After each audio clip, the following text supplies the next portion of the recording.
आज हम पढ़ने जा रहे हैं क्लास 8 की बुक हनी ड्यू का lesson number 1 the best Christmas present in the world. इसका फर्स्ट और सेकंड पार्ट हम इससे पहले वाली वीडियो में पढ़ चुके हैं। इस वीडियो में हम थर्ड पार्ट पढ़ेंगे। चलिए देखते हैं। लेसन स्टार्ट करने से पहले कुछ बातें हम जान लेते हैं। लेसन का नाम आपको पता ही है, कौन सा लेसन पढ़ा था हमने फर्स्ट वाली वीडियो में, the best Christmas present in the world. इसके राइटर है माइकल मोरपागो। इनका बर्थ कब हुआ था, कब आता है इनका बर्थडे, 5 अक्टूबर 1943। हमने पार्ट 1 और पार्ट 2 में पढ़ा था रोल टॉप डेस्क। पार्ट 1 में रोल टॉप डेस्क और लेटर के बारे में पढ़ा था, और पार्ट 2 में पूरा लेटर राइटर ने आपको पढ़कर सुनाया था कि उस लेटर में लिखा क्या है। अब लेटर पढ़ने के बाद पार्ट 3 में जो राइटर है वो डिसाइड करता है, decided to return the letter. जो लेटर उसने पार्ट 2 में पढ़ा है और जो उसे फर्स्ट पार्ट में मिला था, उस लेटर को वापस करने के बारे में वो सोचता है। चलिए आगे। अब सीन क्या है, यहाँ पर सर्च हो रही है, यहाँ पे खोज हो रही है, राइटर खोज रहा है। सर्च मतलब खोजना, क्या खोज रहा है, इस एड्रेस को वो ढूंढ रहा है। ये जो एड्रेस है आपने देखा, 12 Copper Beeches, Worlington House, Rochester Road, Dorset. ये एड्रेस आपने देखा लेटर पे लिखा था, पार्ट 1 में जो लेटर मिला था उस पे लिखा था ये लेटर, ये एड्रेस लेटर पे, याद आया। चलिए अब इस पार्ट 3 में कैरेक्टर कौन कौन से हैं वो देख लेते हैं। कैरेक्टर्स इन पार्ट 3 तो राइटर खुद ही है, मिसेस जिम मैकपर्सन है जिनका नाम कोनी है, और वो अब इस समय पर जब राइटर उन्हें ढूंढ रहा है वो 101 साल की हो चुके, 101 ईयर्स ओल्ड। एक बॉय है इसमें, एक ओल्ड मैन है और एक मैट्रन है। जगह कौन कौन सी है, कौन कौन सी जगह के नाम आए हैं, Bridport, Dorset, Copper Beeches, Worlington house nursing home, Rochester Road. Part 3 में कुछ डिफिकल्ट वर्ड्स हैं। तो यहाँ पर है ड्रॉव। ड्रॉव जो है ड्राइव की सेकेंड फॉर्म है। बर्न आउट शेल, जला हुआ घर। वेयर अबाउट, जहाँ कहीं, ठीक है, कहाँ किधर। Muddled headed, confused, boarded up, चढ़ना, लॉपसाइडेड, एकांकी, माइन स्पाई, खाने की चीजें, कॉरिडोर, बरांडा, बरामदा जिसे आप बोलते हैं, कंजर्वेटरी, एक जहाँ पे कंजर्व करके चीजों को रखा जाता है वो कंजर्वेटरी जगह होती है, ठीक है। संरक्षण, विस्पीबन, हल्का सा जुड़ा, गेजिंग घूरना, वैकेंटली, उदासीनता, स्ट्रोक्ड, हाथ फेरना, स्पर्श करना, टेंडेंसी, कोमलता से, कन्फ्लिक्ट क्या है, संघर्ष, एविडेंस, तथ्य। हमने यहाँ तक देख रहे हैं, यहाँ पे कंप्लीट किया था लास्ट वीडियो में। अब पार्ट 3 यहाँ से स्टार्ट होता है, देखते हैं पार्ट 3 में क्या है। I folded the letter again and slipped it carefully back into its envelope. Writer कह रहा है कि मैंने लेटर को दोबारा से फोल्ड किया, पढ़ने के बाद लेटर को फोल्ड किया और वापस से इसे इसके एनवेलप में रख दिया। I kept awake all night. पूरी रात में सोया नहीं, जागता रहा। By morning, ये उसी दिन की बात है जिस दिन उसने लेटर पढ़ा था, उसी रात की बात है। By morning, I knew what I had to do. सुबह तक मुझे समझ आ चुका था कि मुझे क्या करना है। I drove into Bridport. Drove बताया था मैंने, ड्राइव की सेकेंड फॉर्म है, तो वो कहाँ के लिए निकल पड़ा, ब्रिडपोर्ट के लिए। Just a few miles away, जो थोड़ी कुछ ही मीलों दूर था। I asked a boy walking his dog where Copper Beeches was. इसने एक लड़के से पूछा, वो लड़का क्या कर रहा था, अपने डॉग को वॉक करवा रहा था। उससे पूछा कि कॉपर बीचेस कहाँ पर है। इसे मार्क करते हुए चलेंगे, समझने में आसानी रहेगी। कॉपर बीचेस के बारे में पूछा पहले, हाउस नंबर 12, कॉपर बीचेस में हाउस नंबर 12 कहाँ पर है। House number 12 turned out to be nothing but a burned out shell. अब ये जो लड़का है उस घर का नाम क्या था, कॉपर बीचेस। और ये जो बॉय है, बॉय जो डॉग को घुमा रहा था, वो कहता है, जो क्या कहता है, वो हाउस नंबर 12 कॉपर बेसिस का हाउस नंबर 12 है। Turn out to be nothing but a burned out shell, वो कुछ नहीं है, जला हुआ खंडर है, जला हुआ खांचा रह गया है बस। द रूफ गैपिंग, जो रूफ है उसमें दरारें पड़ गई हैं। The windows boarded up, window चौड़ी हो गई है। I knocked at the house next door and asked, मैंने नेक्स्ट डोर मतलब कि पड़ोसी के दरवाजे खटखटाया और पूछा, if anyone knew the whereabouts of, कि कहाँ पर है, वेयर अबाउट कहाँ पर है मिसेस मैकफर्सन, मैकफर्सन कहाँ पर है, Macpherson. O yes said the old man, यहाँ पे एक ओल्ड मैन आता है पड़ोसी के घर से, तो ओल्ड मैन ने क्या स्लीपर्स पहन रखे हैं, वो कहते हैं हाँ जानता हूँ, ही न्यू हर वेल, वो अच्छे से जानता था। अभी ओल्ड मैन क्या कहते हैं, अ लवली ओल्ड लेडी, बहुत अच्छी लेडी थी। ही टोल्ड मी, उसने मुझे बताया। अ बिट मडल्ड हेडेड, लेकिन क्या थी वो, मडल्ड हेडेड थी, कंफ्यूज्ड थी। अब इतनी बड़ी उम्र में आके तो कंफ्यूज हो ही जाएंगे ना, बूढ़े हो जाते तो थोड़े से कंफ्यूज हो जाते हैं। But at her age she was entitled to be, पर जिस उम्र में वो है उसे ऐसा कहा जा सकता है मडल्ड हेडेड। वॉजंट शी, क्या नहीं थी। 101 ईयर ओल्ड, 101 साल की थी वो। कौन, बताइए किसकी बात हो रही है, किसे ढूंढ रहे हैं वो, जिम की वाइफ को। क्या नाम था जिम की वाइफ का, Connie. She had been in the house when it caught fire, वो घर में थी जब घर में आग लगी। No one really knew how the fire had started, सच में कोई नहीं जानता कि आग कैसे लगी, but could well have been candles, पर हो सकता है कि कैंडल्स की वजह से लगी हो। She used candles rather than electricity, वो इलेक्ट्रिसिटी की जगह पे कैंडल्स यूज करती थी। और ऐसा क्यों करती थी, because she always thought electricity was too expensive, वो हमेशा सोचती थी जो इलेक्ट्रिसिटी है वो बहुत महंगी है। The fireman had got her out just in time, जो फायरमैन थे उन्होंने टाइम से बाहर निकाल लिया। She was in a nursing home now, अब वो एक नर्सिंग होम में है। ही टोल्ड मी, उसने मुझे बताया। एड्रेस बताते आगे, बर्लिंगटन हाउस, फिर से अंडरलाइन करेंगे, Burlington house on the Dorchester road, ये बर्लिंगटन हाउस कहाँ पर है, डोरचेस्टर रोड पे है। On the other side of the town, town की दूसरी साइड में। आगे चलते हैं। अब यहाँ पे अभी पार्ट 3 कंप्लीट नहीं हुआ, लेकिन कुछ कॉम्प्रिहेंशन चेक आ गए, इन्हें देख लेते हैं।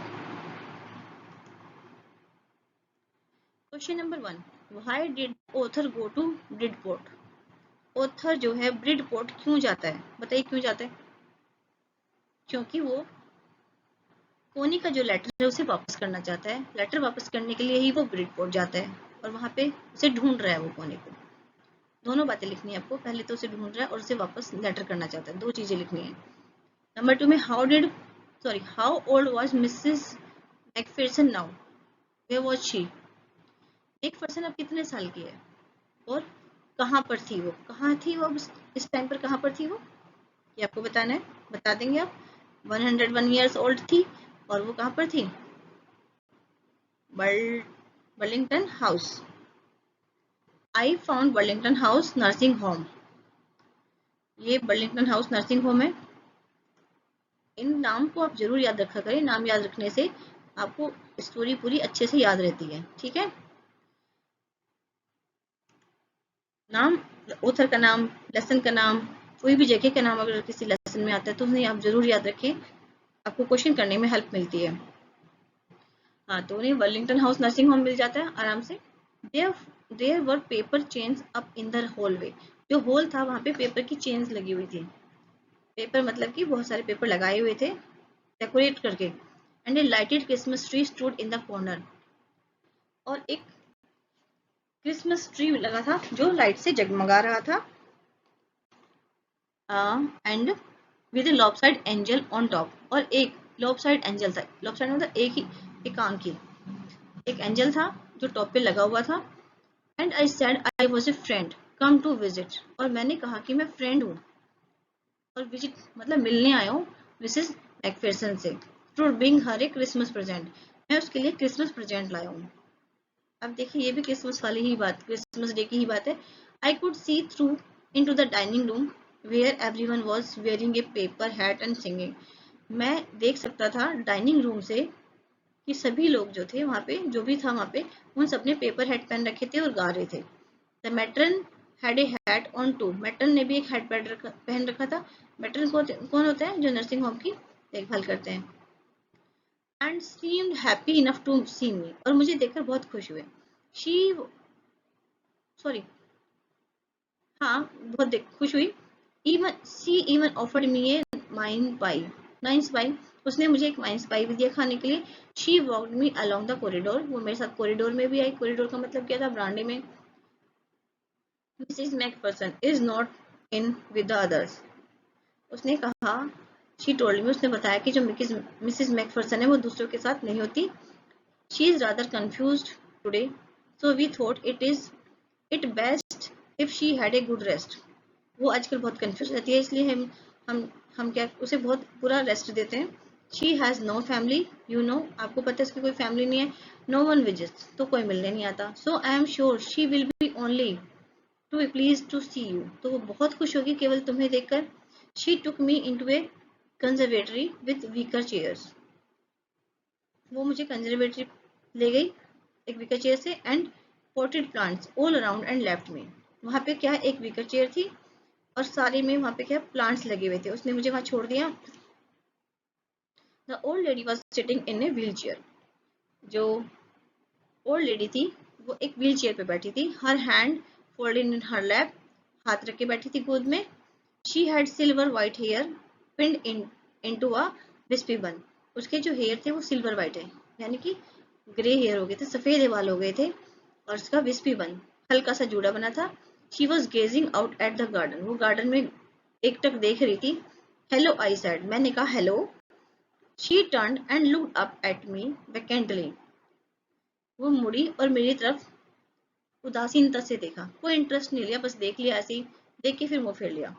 हैप्पी क्रिसमस कॉनी, उसने कहा happy Christmas Connie. I went on, मैंने कहा आई फाउंड दिस, मतलब वो आगे बोलता है क्रिसमस, वो रिप्लाई नहीं करती क्रिसमस का, फिर आगे बोलता है आई फाउंड दिस, मुझे ये मिला। आई थिंक इट्स योर, ये तुम्हारा है, मुझे लगता है ये तुम्हारा है। As I speaking her eyes never left my face, जब मैं बोल रहा था उसने एक बार भी मेरी तरफ नहीं देखा, उसकी जो आईज है मेरी तरफ नहीं उठी।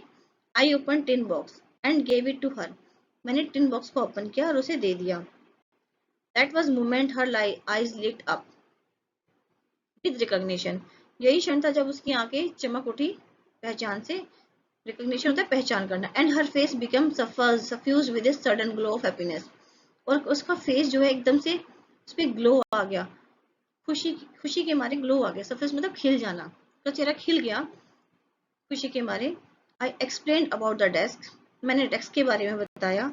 About how I had found it, और ये भी बताया मुझे वो कैसे मिला। But I don't think she was listening, पर मुझे नहीं लगता कि वो सुन रही थी। For a while she said nothing, कुछ देर तक उसने कुछ नहीं कहा। But stroke the letter tenderly with her finger tips के अपनी जो फिंगर थी उनसे उस लेटर पे प्यार से हाथ फेरती रही। Suddenly she reached out and look my hand, अचानक तभी वो पहुंची और तभी उसने क्या मतलब रिएक्ट किया और मेरा हाथ पकड़ लिया। Her eyes were filled with tears, उसकी आंखें आंसुओं से भर गई। You told me you would come home by Christmas dearest, तुमने मुझे कहा था कि तुम क्रिसमस पर आ जाओगे। शी सेड, उसने कहा। एंड हियर यू आर, और अब तुम आ गए हो। The best Christmas present in the world, तो ये जो क्रिसमस है मेरे लिए बेस्ट क्रिसमस है पूरी दुनिया में। Come closer Jim dear, sit down, पास में आओ जिम। ये यहाँ देखो क्या है, ये जो कोनी है उस राइटर को जिम समझ रही है। Sit down, I sat down beside her, मैं उसके पास बैठ गया। And she kissed my cheek, उसने मेरे चीक पर किस किया, चीक मतलब गाल। I read your letter so often Jim, बहुत बार मैंने तुम्हारा लेटर पढ़ा, एवरी डे, हर रोज पढ़ा। I wanted to hear your voice in my head, मैं तुम्हारी आवाज़ सुनना चाहती थी।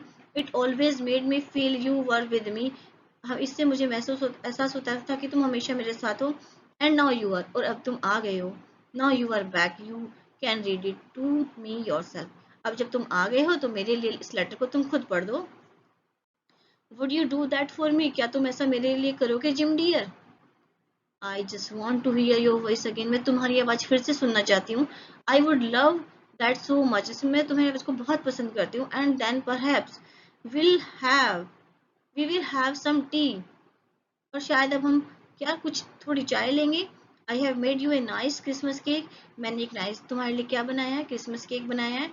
मार्जिपियन ऑल अराउंड, उस पर क्या लगा है, मार्जिपियन लगा है, यानी कि मार्जिपियन क्या होता है बेटा, बादाम का पेस्ट होता है, उसमें एग सेल भी मिला होता है, उसे मार्जिपियन बोलते हैं, जो केक के ऊपर लगा होता है, नॉर्मली केक पे नहीं, स्पेशल केक पे। I know how much you love marzipan, मुझे पता है तुम्हें कितना पसंद है मार्जिपियन।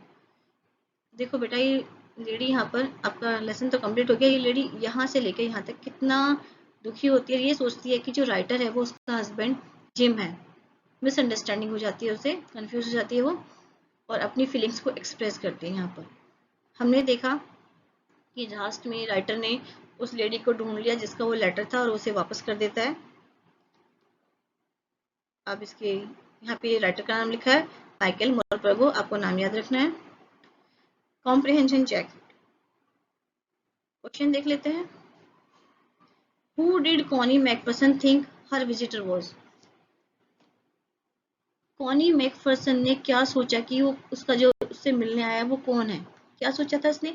इसने सोचा कि जिम उससे मिलने आया है, जिम आया है। यहाँ पे आंसर आ जाएगा जिम।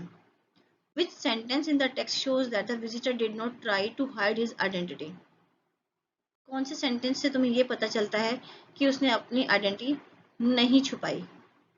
हमने इससे पहले वाले पेज पे पढ़ा था ना, लास्ट लाइन, कि जब वो बताता है कि मुझे तुम्हारा रोल टॉप डेस्क जो मिला है, कहाँ से मिला है, उसमें ये लेटर था और मैंने सोचा मैं तुम्हें वापस कर दूं। और उस टाइम पर क्या होता है, जब वो बोलता है तो कोनी जो है उस टाइम पर उसकी बात नहीं सुन रही होती है, क्योंकि वो लेटर देखकर बहुत खुश हो जाती है, अपनी खुशी में खो जाती है, और राइटर की बात नहीं सुनती, इसलिए वो समझती है कि जिम आया है। आगे की working with the text question देखते हैं। For how long do you think कोनी हैड केप्ट जिम्स लेटर? क्या सोचते हो कि कितने साल तक, कब तक जिम का लेटर उसने रखा? कैलकुलेट कर लेना बेटा, करके देखना कितने साल हो सकते हैं। लगभग 70-80 साल हो सकते हैं। 70-80 सालों तक उसने संभाल के रखा, क्योंकि अब देखो अब कितने साल की है वो, 101 साल की है, तो इतने साल तो अप्रोक्सीमेटली तुम कैलकुलेट कर सकते हो। Give reason for your answer, आप इसके लिए अपने रीजन भी बताना है, ठीक है। Why do you think the desk has been sold and when? तुम क्या सोचते हो कि डेस्क को बेचा गया था और कब बेचा गया था? वो जो रोल टॉप डेस्क है, था किसका? वो तो कोनी का था, लेकिन वो कहाँ मिला? राइटर को मिला, वो जंक शॉप में। तो क्या हुआ होगा? ऐसा हुआ होगा कि जब उसका घर जल गया था कैंडल से, तो उसने वहां से वो सामान भी बेच दिया था, और वो नर्सिंग होम चली गई थी रहने के लिए। समझ आ गया? थर्ड देखते हैं। Why do Jim and Hans think that games or sports are good way of resolving conflicts? जो कॉन्फ्लिक्ट्स है, जो संघर्ष चल रहा होता है, जो प्रॉब्लम्स होती है, उनको सॉल्व करने का गेम और स्पोर्ट्स बहुत अच्छा तरीका है। ऐसा जिम और हैंस क्यों सोचते हैं? बताइए, क्या आप इस बात से सहमत है? क्योंकि ना तो इसमें कोई सोल्जर मरता, ना ही बच्चे ऑर्फन होते, ना ही कोई लेडी, कोई किसी की वाइफ विडो होती। समझ में आया? ये इसका आंसर आ जाएगा। और डू यू एग्री में यस, आप यस लिखेंगे, yes I agree. Fourth, do you think the soldiers of the two armies are like each other or different from each other? Find evidence from the story to support your answer. आपको ये बताना है जो soldiers होते हैं दोनों army के, वो एक जैसे होते हैं, एक दूसरे के जैसे ही होते हैं, या अलग होते हैं, एक दूसरे से अलग होते हैं? अपनी स्टोरी में से देखकर आपको ये बताना है। तो आपने देखा होगा कि सोल्जर्स होते हैं वो सब एक जैसे ही होते हैं। इसका आंसर आप एक्सप्लेन करके लिखिएगा। फिफ्थ में देखिए, mention the various ways in which the British and the German soldiers become friends and find things in common at Christmas. देखिए, आपको बताना है ऐसे कौन कौन से तरीके थे जिसमें ब्रिटिश और जर्मन सोल्जर्स ने फ्रेंड बन गए थे। जो लेटर सेकंड पार्ट है इसमें मिलेगा इसका आंसर। फोर्थ का आंसर भी सेकंड पार्ट में, फिफ्थ का आंसर भी सेकंड पार्ट में है, वहीं से लिखिएगा। ऐसी चीजें बतानी है आपको जो क्रिसमस पे दोनों ही आर्मी के लिए कॉमन थी। 6 में आइए, व्हाट इज कोनीज क्रिसमस प्रेजेंट? कोनी का क्रिसमस प्रेजेंट क्या था? यही कि जिम वापस आ जाए, why is it the best Christmas present in the world, और ये बेस्ट क्रिसमस क्यों था उसके लिए, बताइए, लिख लेंगे आप इसे, ठीक है बेटा। 7th पे आइए, do you think the title of this story is suitable for, आप क्या सोचते हो जो इस लेसन का टॉपिक है, क्या है इसका लेसन का नाम, the best Christmas present in the world, ये नाम है, क्या ये नाम ठीक है इस लेसन के लिए, can you think of any other title, अगर ये नाम ठीक नहीं है तो क्या आप कोई और लेसन इसका नाम सोच सकते हो इस लेसन का, बताइए। मेरे हिसाब से तो इस लेसन का ये जो नाम है the best Christmas present in the world बिल्कुल सही है, आप अपने हिसाब से लिख दीजिएगा। आगे चलते हैं, देखिए बेटा ये वर्किंग विद लैंग्वेज है, ये ना पूरा जो भी वर्किंग विद लैंग्वेज आपके लेसन के बाद में दिया होता है ये सारा ग्रामर से रिलेटेड होता है, ठीक है। आप इसे एक बार देख लीजिए, यहाँ पर बताया गया है वर्ब के बारे में बताया गया, ठीक है, ये नाउन फ्रेजेस आ गया, ये कुछ वर्ड्स आ गए, तो आप इसे एक बार देखिएगा, इसको मैं एक्सप्लेन तब करूंगी जब मैं आपको ग्रामर पढ़ाऊंगी। टेंसेस है, वर्ब है, ये कुछ फ्रेजल वर्ब्स है, फ्रेजल वर्ब्स इनको अलग करेंगे तो अलग अलग मीनिंग मिलेगा, लेकिन इकट्ठे इनका अलग मीनिंग होता है। और ये कुछ नाउन फ्रेजेस हैं, इन्हें आप देखिएगा। आगे देखते हैं, देखिए नाउन और एडजेक्टिव ये अलग अलग बताए गए हैं, ये स्पीकिंग के लिए है, आप बोलकर देखिएगा इनको। फिर ये राइटिंग, डायरी लिखी गई है, your diary record how you feel, diary entry है ना आपके सिलेबस में, तो आप इस क्वेश्चन को करेंगे, ये क्वेश्चन आपको करना है कॉपी में। जो कॉम्प्रिहेंशन थे और वर्किंग विद टेक्स्ट था वो तो करना ही है, साथ में ये राइटिंग वाला भी करेंगे, फर्स्ट क्वेश्चन और सेकंड क्वेश्चन भी आप करेंगे, ठीक है बेटा। ये दोनों क्वेश्चन करके उनकी प्रैक्टिस करना।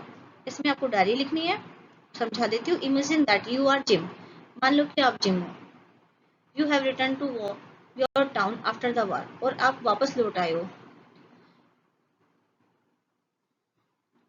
इन your diary record how you feel about the changes you see and the events that occur in your town. You could begin like this. अब देखो इसमें आपको क्या बताना है कि जिम है जो वापस आ गया है, और आपको इसमें फील लिखना है कि जो बदलाव आपके टाउन में आए हैं, क्या क्या चेंजेस आपके टाउन में आ गए हैं, कौन कौन सी घटनाएं घट गई हैं, वो आपको अपनी डायरी में लिखना है। आप ऐसे शुरू कर सकते हो, 25 दिसंबर 1919। ये लेसन देखो यहाँ से पता चल रहा है 1919 में लिखा गया था, तो आप अपना ये डेट आप वो डालेंगे जिस दिन आप लिखेंगे, और डायरी का फॉर्मेट वही रखना जो मैंने आपको बताया था। डायरी का फॉर्मेट देखने के लिए आप डायरी एंट्री वाली वीडियो देख लीजिएगा, उसका लिंक मैं इसके डिस्क्रिप्शन बॉक्स में डाल दूंगी। इसके बाद ये क्या है, एक और क्वेश्चन है, suppose you are the visitor, you are in dilemma, मान लो आप एक विजिटर हो और आप दुविधा में हो, डायलेमा होता है दुविधा, you don't know whether to disclose your identity or disappoint the old lady or let her believe that her dear Jim has come back। मतलब कि वही राइटर वाली कंडीशन है, आप अपनी जो आइडेंटिटी से डिस्क्लोज कर देते हो और डिसअपॉइंट कर देते हो लेडी को, जो ये सोचती है कि उसका जो ड्रीम है वो वापस आ गया। Write a letter to friend highlighting your anxiety, fear and feeling. आप जो है अपनी जो आइडेंटिटी पहचान जो है उस ओल्ड लेडी को नहीं बताना चाहते, और अपनी चिंता डर और आपको क्या फील हो रहा है ये आप एक फ्रेंड को बताइए। मतलब कि आप भी कंफ्यूज हो रहे हो कि मैं उस लेडी को अपने बारे में बताऊं या नहीं बताऊं, ठीक है, जो ये सोचती है कि उसका जिम वापस आएगा आ गया है, उसके बारे में लिख लेंगे। ये भी आपको लेटर लिखना है, ये पर्सनल लेटर है बेटा, पर्सनल लेटर लिखने का भी फॉर्मेट है। चलिए क्वेश्चन नंबर 3 देखते हैं। Given below is the outline of its story, यहाँ पे एक स्टोरी दी गई है और कंप्लीट नहीं है, बीच बीच में से लिखी हुई है, आपको एक construct the story using the outline, ये इन्हें आउटलाइन कहा जाता है जो बीच बीच में से लिखा गया, इनको यूज करके आपको स्टोरी कंप्लीट करनी है। देखिए कैसे, a young newly married doctor, छोड़ दिया, freedom fighter dash exile to Andaman and Nicobar island by the British dash in famous cellular jail dash prisoner dash torture dash revolted by inmates that doctor hanged dash wife wait for his return dash become old dash continue to till to wait with hope and faith. थोड़ा बहुत समझ में आया? इसको खुद करिएगा, समझिएगा। चलिए, आपका लेसन 1 कंप्लीट होता है। इसके पार्ट और पार्ट इस लेसन का पार्ट 1 और पार्ट 2 देखने के लिए आप इसके डिस्क्रिप्शन बॉक्स में लिंक दिया है, वहां से जाकर आप उस पर क्लिक कीजिएगा तो आपको फर्स्ट पार्ट ओपन हो जाएगा, first part and second part open हो जाएगा। वो वीडियो आप देखिएगा। Thank you.